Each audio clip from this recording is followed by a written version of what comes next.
အားလုံးပဲမင်္ဂလာပါကျမ်းမာရေးပညာပေးဘုဒ္ဓ channel မှာကြိုဆိုပါရစေကျွန်တော်ဟန်ဆိုင်ဆေးမန်းမှာ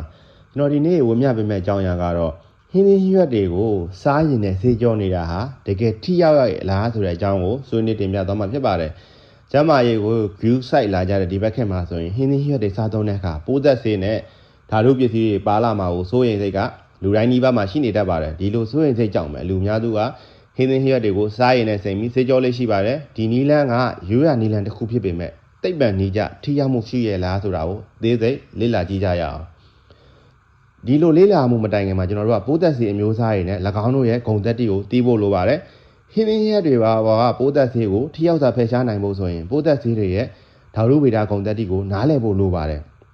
ပိုးသက်ဆေးတွေကိုအဓိကအားဖြင့်ကျွန်တော်တို့ကနှစ်မျိုးခွဲခြားတယ်ရေမှာပျော်ဝင်တဲ့ပိုးသက်ဆေးတွေ water soluble pesticide ပေါ့နော်ဒီပိုးသက်ဆေးတွေဟာဆိုရင်ရေလိုမျိုးပိုလာဆောဘတ်တွေမှာလည်းတကူပျော်ဝင်နိုင်တဲ့ဒီဆေးတွေကိုအပင်ကစုပ်ယူပြီးတော့အပင်တစ်ပင်လုံးမှာလဲပတ်နေတာကြောင့်ပိုးမွားတွေကိုသေစေတာဖြစ်ပါတယ်ပေါင်းသက်ဆေးလိုဆေးမျိုးစားများစုအားဆိုရင်ရေနဲ့ဆေးကြောရင်တော်တော်လေးထိရောက်မှုရှိပါတယ်နောက်နံပါတ်2အစီမှာပျော်ဝင်တဲ့ပိုးသက်ဆေးတွေ wine soluble pesticide ဒီမျိုးစားကတော့နန်းပိုလာမော်လီကျူတွေဖြစ်လို့ရေထဲမှာလုံးဝမပျော်ဝင်ပါဘူးစီဒါမှမဟုတ်ရင်အစီပါတဲ့မြင့်တဲ့ပြင်တွေပေါ်မှာကက်တွယ်နေတတ်ပါတယ်ပိုးသက်ဆေးထုတ်လုပ်သူတွေကမိုးရေကြောင့်ဆေးအာနိတိမလျှော့အောင်ဒီလိုပုံစံမျိုးကိုထုတ်လုပ်လာကြဖြစ်ပါတယ်လက်ရှိသုံးများနေတဲ့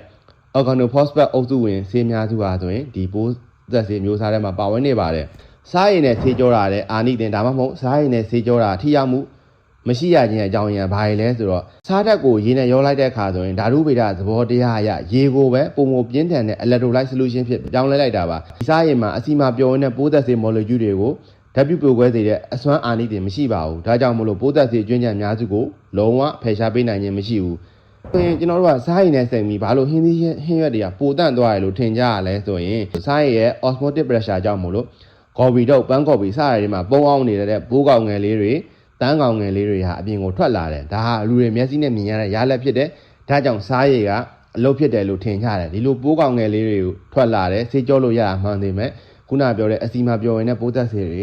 တွေ့တော့ဒီစားရည်နဲ့ဆေးကြောခြင်းဟာအာနိသင်မရှိပါဘူးစားရည်နဲ့ဆေးကြောတာဆိုရင်အပေါ်ရညစ်ကြေးတွေကိုဖယ်ပေးနိုင်တယ်စားရည်ကအပေါ်ရမြေကြီးတွေဖုံဖုံနဲ့ချွဲတွေကိုပျော့ပြောင်းစေပြီးဆေးကြောရတာလွယ်ကူအောင်ကူညီပေးနိုင်ပါတယ်ဒီလိုပြောတဲ့အတွက်စားရည်ဟာလုံးဝအာနိသင်မရှိရတော့မဟုတ်ဘူးခုနပြောသလိုပိုးကောင်းငယ်တွေထွက်လာနိုင်တဲ့အပေါ်ရညစ်ကြေးတွေဖယ်ရှားဖို့ဖုံဖုံတွေဖယ်ရှားဖို့တော့ဆေးကြောရတာလွယ်ကူအောင်ကူညီပေးနိုင်တယ်အဲဆိုရင်ကျွန်တော်တို့ဘယ်လိုဆေးကြမလဲသိပ္ပံနည်းကျတက်တည်ပြပြီးတော့ပုံမထိရောက်တဲ့နီလန်းတွေရှိပါတယ်ပိုးသက်ဆေးကျွန်းကြံတွေကိုတကယ်ပဲစိတ်ပူတယ်ဆိုရင်စားရည်ထဲပုံမထိရောက်တဲ့နီလန်းတွေကိုကျွန်တော်တို့အသုံးပြုရပါမယ်ရေအေးဖြင့်စနစ်တကျဆေးကြောခြင်းအလွယ်ကူဆုံးနဲ့ထိရောက်ဆုံးနီလန်းကတော့ရေစီးနေတဲ့အောက်မှာဟင်းသီးဟင်းရွက်တွေကိုတေချာပုတ်တိုက်ပြီးဆေးကြောတာဖြစ်ပါတယ်အာလူမုံလာဥလိုခွန်မာတဲ့အသီးတွေဆိုရင်ကျွန်တော်တို့ဟာဆို brush သေးသေးလေးနဲ့ပုတ်တိုက်ပြီးဆေးနိုင်ပါတယ်နောက်နံပါတ်2ကကျတော့ baking soda ဖြင့်စိန်ခြင်းအထက်ရောက်ဆုံးနီလန်းလို့သတ်မှတ်နိုင်တယ် baking soda ဆိုဒီယမ်ဘိုင်ကာဗွန်နဲ့ဟာအစီမှာပျော်ဝင်တဲ့ပိုးသက်ဆေး molecule တွေကို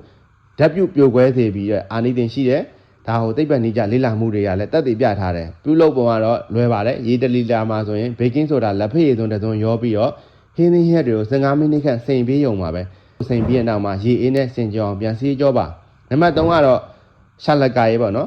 ဗီနီဂါနဲ့စိမ်တာရှာလကာရဲ့အက်ဆစ်ကလည်းစီမှာပျော်ဝင်တဲ့ပိုးသက်ဆေးတချို့ကိုဓာတ်ပြုတ်ပြိုကွဲစေနိုင်တယ်ဘေကင်းဆိုတာတော့ထိရောက်မှုမရှိပေမဲ့စားရည်တဲ့တော့အများကြီးပိုကောင်းတဲ့နေလန်းဖြစ်ပါတယ်ပြုလုပ်ပုံလိုက်လွယ်ပါတယ်ရေ10ပုံမှာရှာလကာရေးတစ်ပုံရောပြီးတော့15မိနစ်ခန့်စိမ်ရုံပါပဲနောက်ပြီးတော့ထုံးစံတိုင်းရေအေးနဲ့ပြန်လဲဆေးကြောရုံပါပဲကျွန်တော်တို့ဒီကုန်းကျုံနေနဲ့ကြံပြူရရင်စားရည်နဲ့ဆေးကြောတာကရိုးရယုံကြည်မှုရစိတ်ကြည်နှံမှုပေးနိုင်ပေမဲ့ဓာတုပိုးသက်ဆေးတွေကိုထိရောက်စွာဖယ်ရှားနိုင်ခြင်းမရှိပါဘူးဒါပေမဲ့စားရည်ရဲ့ osmotic pressure ကြောင့်ပုံအောင်နေတဲ့ပိုးကောင်ငယ်လေးတွေအပြင်ကိုထွက်လာတတ်တဲ့စားရည်ဟာဆိုရင်